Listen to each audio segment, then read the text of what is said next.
کہ جب ہم سفر حج پر جاتے ہیں یا عمرہ کی سعادت حاصل کرنے ہیں، نیت تو میری یہی ہوتی ہے کہ واپس پھر کبھی نہ آئیں۔ رسول کریم صلی اللہ تعالیٰ علیہ وسلم کی بارگاہ میں ان کے قدموں میں سونا نصیب ہو جائے، زندگی وصول ہو جائے، لیکن اللہ تعالیٰ کی مرضی اگر واپس لوٹانا ہمارے وطن میں، ہمارے مقدر میں اس نے لکھا ہے تو لوٹ کر رہیں گے، اور پھر جب آنے کی گھڑی ہوتی ہے یقیناً وہ روح فرسا ہوتی ہے۔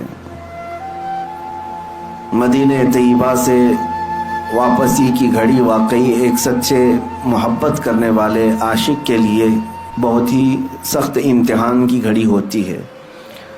قدم لڑکھڑا جاتے ہیں کہ جو حسین منظر، جو خوبصورت وادیوں میں میں میرے مصطفیٰ کریم صلی اللہ علیہ وسلم کی برکتیں لے رہا تھا، اچانک واپسی کا وقت آ جاتا ہے، قافلے کے چلنے کا شور ہو جاتا ہے، تھوڑی دیر کے لیے کشمکش میں رہتا ہے بندہ، لیکن میرے عزیزو ہم واپس وہاں سے آتے ہیں تو یہی عزم لے کر کے آتے ہیں کہ اے اللہ، مدینے سے اگر واپس جانا ہمارے مقدر میں تو نے لکھ دیا ہے تو فقط اب اس کام کے لیے ہمیں واپس لوٹا کہ وطن جائیں تو بھی زندگی بھر میرے مصطفیٰ کی بات کیا کریں اور دین متین کی خدمت کیا کریں، اللہ اور اس کے رسول کی رضا کے لیے جیا کریں۔ عزیزان گرامی، میں نے قرآن عظیم کی ایک آیت آپ کے سامنے تلاوت کی۔ اللہ فرماتا ہے وَمَن يُعَظِّمْ شَعَائِرَ اللَّهِ فَإِنَّهَا مِن تَقْوَى الْقُلُوبِ، جو اللہ کی نشانیوں کی تعظیم کرتے ہیں، عزت کرتے ہیں، انہیں دل کا تقوی حاصل ہوتا ہے۔ اللہ کی نشانیاں کیا ہیں؟ آپ نے قرآن کی آیت میں یہ سنا ہوگا اِنَّ الصَّفَا وَالْمَرْوَةَ مِن شَعَائِرِ اللَّهِ، قرآن میں ہی ہے، دوسرے پارے میں اللہ تعالیٰ فرماتا ہے بے شک صفا اور مروہ اللہ کی نشانیوں میں سے۔ صفا مروہ کیا ہے؟ یہ دو پہاڑیاں ہیں، کعبے کے قریب دو پہاڑیاں ہیں، صفا اور مروہ۔ ان دو پہاڑیوں کو اللہ تعالیٰ فرماتا ہے کہ یہ اللہ کی نشانیوں میں سے ہیں۔ کس لیے نشانیاں ہیں؟ اور قرآن میں چوتھے پارے میں آپ پڑھیں گے، اللہ تعالیٰ فرماتا ہے ان اول بیت وضع للناس للذی ببکۃ مبارکا وہدی للعالمین فیہ آیات بینات مقام ابراہیم۔ اللہ فرماتا ہے سب سے پہلے اس روئے زمین پر جو گھر بنا ہے وہ خانہ کعبہ ہے، جو مکہ میں بنا ہے۔ کس لیے؟ کہ وہ پوری دنیا کے لیے ہدایت کا ذریعہ بنے اور برکت کا ذریعہ بنے، اور اللہ فرماتا ہے اس میں کھلی ہوئی نشانیاں ہیں۔ خانہ کعبہ کو اللہ فرماتا ہے اس میں کھلی ہوئی نشانیاں ہیں۔ صفا اور مروہ کو کہتا ہے رب تعالیٰ کہ یہ اللہ کی نشانیاں ہیں۔ کیوں میرے عزیزو؟ یہاں پر کچھ باتیں مجھے عرض کرنی ہے۔ سفر حج سے لوٹنے کے بعد اگر کوئی حاجی یہ عقیدہ لے کر کے آتا ہے تو میں سمجھتا ہوں اس کا حج اللہ تعالیٰ قبول کر لے گا۔ کیا چیز؟ بہت سارے جاتے ہیں اور بھیڑ بھاڑ کو دیکھتے ہیں، لاکھوں لوگ اس طرف پڑھ رہے ہیں، لاکھوں لوگ یہ کر رہے ہیں، لاکھوں لوگ وہ کر رہے ہیں۔ ایک بات یاد رکھیں، اسلام بھیڑ سے نہیں چلتا، اسلام آتھینٹک چیزوں پر چلتا ہے، اس کی جڑیں مضبوط ہیں، یہ حقانیت کی بنیاد پر چلتا ہے۔ میں جو بات عرض کر رہا ہوں وہ یہ ہے کہ صفا اور مروہ دو چھوٹی پہاڑیاں ہیں، اب تو ان کی اونچائیاں سب ختم کر دی گئیں، تھوڑی تھوڑی سی نشانیاں باقی رکھا ہے ایک سعودی گورنمنٹ نے، باقی سب تو مٹا دیا۔ صفا اور مروہ پر کیا ہوا کیا تھا آپ کو یہ بھی پتا ہے۔ سیدہ ہاجرہ، حضرت ابراہیم علیہ السلام کی اہلیہ، حضرت اسماعیل علیہ السلام کی ماں، 6 ماہ کے حضرت اسماعیل علیہ السلام، قریب چھوٹے سے بچے، ان کی پیاس کی شدت کو بجھانے کے لیے وہ دوڑ لگا رہی تھیں۔ کبھی صفا پر چڑھ کر دیکھتی کہ کہیں پانی نظر آتا ہے، وہاں سے بھاگتی ہوئی مروہ کی طرف جاتی۔ یہ دونوں پہاڑیوں میں تقریباً آدھا کلومیٹر کا فاصلہ ہے، یا ہو سکتا ہے اس سے تھوڑا آس پاس ہوگا۔ 500 سے 700 میٹر کے درمیان ایک پہاڑی سے دوسری پہاڑی. صفا پر چڑھتی پھر مروہ پر جاتی, پھر مروہ سے صفا کی طرف. لیکن اسماعیل علیہ السلام کو خانہ کعبہ کے قریب وہ سلا کر رکھی ہوئی تھیں زمین پر. روایات میں ہے کہ انہوں نے 7 چکر لگائے. پھر اللہ تعالیٰ نے اسماعیل علیہ السلام کی ایڑیوں کے نیچے سے زمزم کا پانی پیدا فرمایا, جس کو آج پوری دنیا پیتی ہے, سیراب ہوتی ہے, برکتیں بھی حاصل کرتی ہے. اب مجھے جو بات عرض کرنی ہے وہ یہ ہے کہ سیدہ ہاجرہ نے دوڑ لگائی اسماعیل علیہ السلام کی پیاس بجھانے کے لیے. صفا سے مروہ, مروہ سے صفا, صفا سے مروہ, مروہ سے صفا, یہ ٹوٹل 7 چکر ہوئے. اس کے بعد یہ بات اس واقعے کو ہو کر کے ہزاروں سال ہو گئے, لیکن آج بھی حاجی وہاں پر دوڑ لگا رہے ہیں. ہر عمرہ پر جانے والا وہاں پر دوڑتا ہے. میرے عزیزو, یہ کیا بات ہے؟ اللہ تعالیٰ نے اپنی اس محبوب بندی کی ادا کو قیامت تک آنے والے حاجیوں کے لیے واجب کر دیا. یہ اللہ کی نشانی ہے, دونوں پہاڑیاں. اب تم دوڑو گے, جو بھی حج کے لیے آئے گا, عمرہ کے لیے آئے گا, دوڑے گا. اب مجھے آپ یہ بات بتائیں, کیا آپ بھی کسی کی پیاس بجھانے کے لیے دوڑتے ہیں؟ کیا آپ بھی وہاں پر کسی کو پانی پلانے کے لیے دوڑتے ہیں؟ نہیں. آپ سب کو پتا ہے ہم آج وہاں پر دوڑ کسی کی پیاس بجھانے کے لیے نہیں, بلکہ اللہ کی ایک محبوب بندی کی ادا پر عمل کرنے کے لیے دوڑتے ہیں. اب بات ایک نکتے کی میں عرض کرتا ہوں. اللہ کی نشانیوں میں سے ایک نشانی ہے, کیا ہے؟ صفا اور مروہ. توجہ چاہتا ہوں, بہت ہی ایک اہم نکتے کی طرف آپ کی طرف توجہ لے جا رہا ہوں. اسماعیل علیہ السلام کون ہے؟ اللہ کے نبی ہیں, بلکہ ابھی شیر خوار ہیں, دودھ پیتے ہوئے ہیں. اب یہاں سے مفسرین فرماتے ہیں سیدہ ہاجرہ وہ نبی نہیں ہے, نبی کی بیوی ہے اور نبی کی ماں ہے. لیکن جو دوڑ لگا رہی تھی, کس کے لیے دوڑ لگا رہی تھی؟ اسماعیل علیہ السلام کے لیے. مفسرین فرماتے ہیں ایک نبی کی پیاس کے لیے اگر کوئی دوڑے تو اللہ اس کو نشانی بنا دیتا ہے. ایک نبی کی پیاس کے لیے اگر کوئی دوڑے, اللہ اس کو نشانی بنا دیتا ہے. اے میرے عزیزو, اگر میرے مصطفیٰ کی عزت کے لیے کوئی دوڑے تو یاد رکھنا قیامت تک اس بندے کو بھی اللہ نشانی بنا دیتا ہے. بے نشانوں کا نشان مٹتا نہیں, مٹتے مٹتے نام ہو ہی جائے گا. آج بر صغیر بلکہ عالم اسلام میں اگر ایک عبقری شخصیت امام اہل سنت فاضل بریلوی امام احمد رضا خان رحمت اللہ تعالی علیہ کو پوری دنیا جانتی ہے اور پہچانتی ہے, تو اسی بنیاد پر کہ ایک نبی کی عزت اور اس کے پہرے داری کے لیے زندگی وقف کر دیا تھا, اور اللہ نے ان کی زندگی کو آج سارے لوگوں کے لیے نشانی بنا دیا.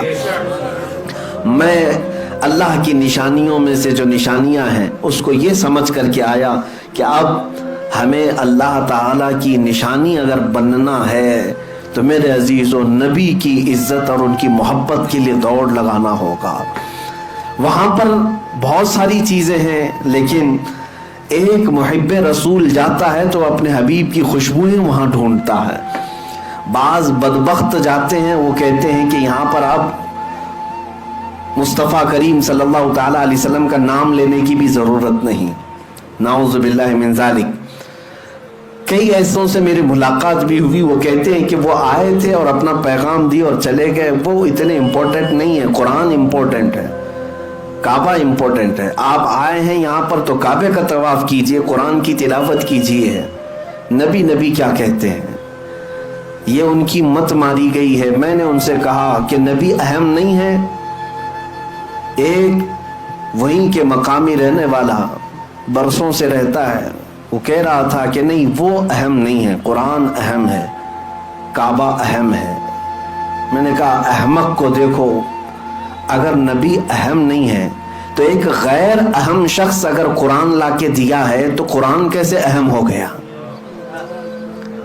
اگر وہ اہم نہیں ہے تو غیر اہم آدمی اگر کوئی کتاب کے بارے میں کہہ رہا ہے یہ اللہ کی کتاب, تو نے مان کیسے لیا کہ یہ اللہ کی کتاب ہے؟ پہلے تجھے یہ تسلیم کرنا پڑے گا جو قرآن لایا ہے وہ سب سے اہم ہے، جس نے کعبہ کی عظمت بتائی وہ سب سے اہم ہے۔ اگر وہ عظمت نہ بتاتا تو ہمیں کیا پتا، اگر وہ قرآن کے اوراق ہمارے سامنے تلاوت نہ کرتا تو ہمیں قرآن کیا پتا۔ اس لیے میرے عزیزو، ہمارا معاملہ تو یہی ہے جو امام اہل سنت فاضل بریلوی نے فرمایا ہے کہ طیبہ نہ صحیح افضل، مکہ ہی بڑا زاہد، ہم عشق کے بندے ہیں کیوں بات بڑھائی ہے۔ اعلیٰ حضرت فرماتے ہیں کہ اے لوگو، تم نے تو ابھی نبی پاک صلی اللہ علیہ وسلم کی عظمت کو دیکھا ہی کیا ہے، اگر دیکھنا ہے تو آؤ خانے کعبہ کے پاس اور کعبے کو توجہ سے دیکھو تو پتہ چلے گا، غور سے سن تو رضا کعبے سے آتی ہے صدا، میری آنکھوں سے میرے پیارے کا روزہ دیکھو، حاجیو آؤ شہنشاہ کا روزہ دیکھو، کعبہ تو دیکھ چکے کعبے کا کعبہ دیکھو۔ عزیزان گرامی وقار، وہاں پر ہم نے حضور پاک صلی اللہ تعالیٰ علیہ وسلم کی نشانیاں اور حضور کی خوشبوئیں ڈھونڈنے کی کوششیں کی ہیں۔ توجہ چاہتا ہوں، صفا اور مروہ کو اللہ تعالیٰ نے کیا فرمایا؟ اللہ کی نشانیاں ہیں۔ توجہ ہے میری طرف؟ میں کچھ چیزیں سمجھا کر کے جاؤں گا، اللہ جلد آپ کو حج نصیب فرمائے اور خانہ کعبہ اور مدینہ طیبہ کی حاضری ہو تو میری یہ باتیں آپ کے کانوں میں گونجتی رہیں کہ دیکھنا ہے تو ہمیں کیا دیکھنا چاہیے۔ صفا مروہ ضرور دیکھیں، لیکن یاد ضرور کریں کہ نبی کے لیے دوڑ لگانے کی وجہ سے 3000 سال بھی گزر جائیں تو وہ پرانا نہیں ہوتا، نہ حضرت حاجرہ کی یاد پرانی ہوتی ہے۔ اب میں آگے اور ایک بات عرض کرتا ہوں، اللہ تعالیٰ فرماتا ہے وَاتَّخِذُوا مِن مَّقَامِ إِبْرَاهِيمَ مُصَلًّى۔ کعبے کے سامنے آج بھی گولڈن کلر کا ایک چھوٹا سا مینار دیکھتے ہوں گے جس کو مقام ابراہیم کہتے ہیں۔ مقام ابراہیم کیا ہے؟ اس میں ایک پتھر رکھا ہوا ہے جس پہ حضرت ابراہیم علیہ السلام کے دونوں پیروں کے صاف نشان ہیں، صاف نشانیاں ہیں۔ وہ پتھر آج بھی محفوظ ہے، اور قرآن میں اللہ فرماتا ہے مقام ابراہیم کو اپنی نماز کی جگہ بنا لو۔ جو بھی حاجی، جو بھی معتمر عمرہ کرتا ہے، طواف کے بعد مقام ابراہیم کے پاس آ کر کے 2 رکعت ضرور پڑھتا ہے۔ وہاں پر 2 رکعت پڑھنے کا حکم ہے۔ کعبہ سامنے ہے لیکن اللہ فرما رہا ہے مقام ابراہیم کے پاس، مقام ابراہیم کے پاس پڑھو 2 رکعت۔ قرآن کی آیت میں بتا رہا ہوں وَاتَّخِذُوا مِن مَّقَامِ إِبْرَاهِيمَ مُصَلًّى، اپنی نماز کی جگہ بناؤ مقام ابراہیم کو۔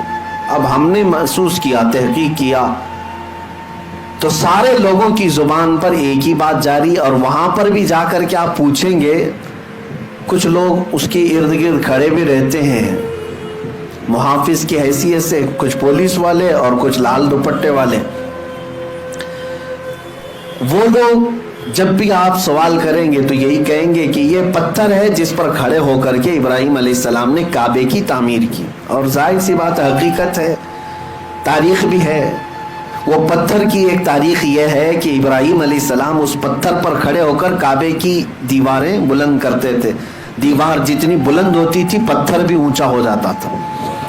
جب ابراہیم علیہ السلام کو اترنا ہوتا تو پتھر چھوٹا ہو جاتا تھا، وہ فلیکسیبل سیڑھی کی طرح تھا، خود اونچا ہوتا تھا اور خود نیچے ہو جاتا تھا۔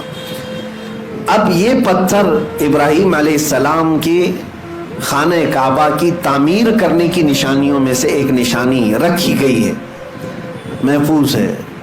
تو میں آپ سے پوچھتا ہوں، کیا وہ پتھر اتنا افضل اسی لیے ہے کہ اس پر کھڑے ہو کر ابراہیم علیہ السلام نے کعبے کی تعمیر کی؟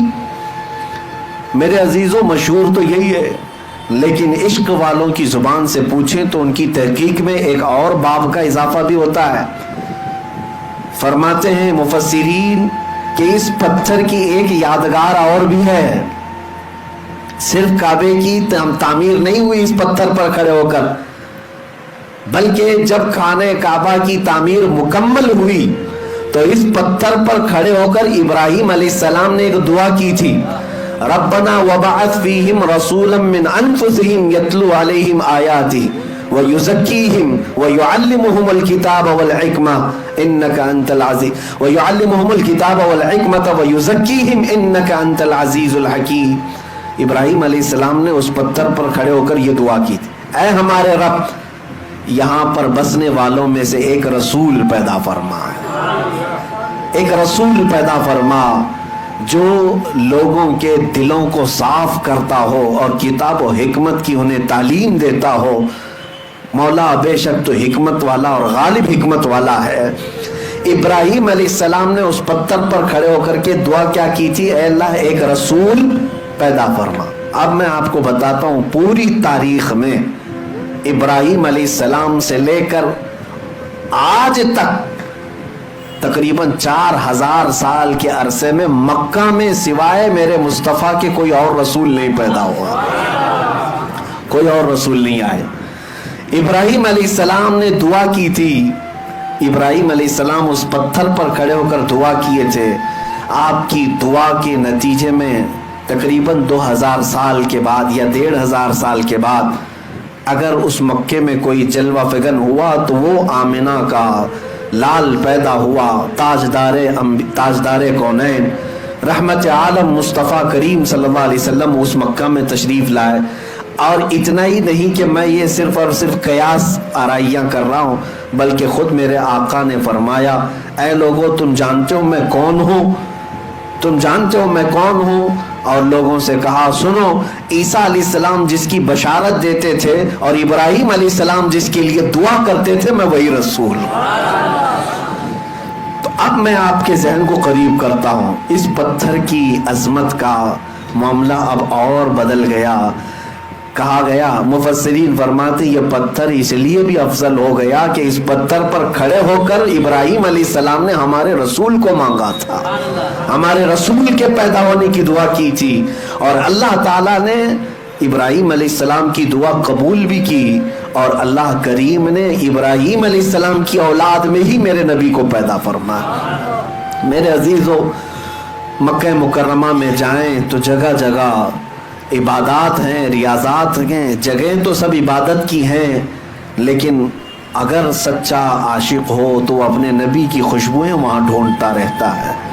خانہ کعبہ صرف 4 کونے والی ایک عمارت کا نام نہیں ہے، اس کی عظمت بتاتی ہے کہ اس کو آلائشوں سے پاک کرنے والا میرا مصطفیٰ ہے، نبی کریم صلی اللہ تعالیٰ علیہ وسلم کی ذات کریمہ ہے۔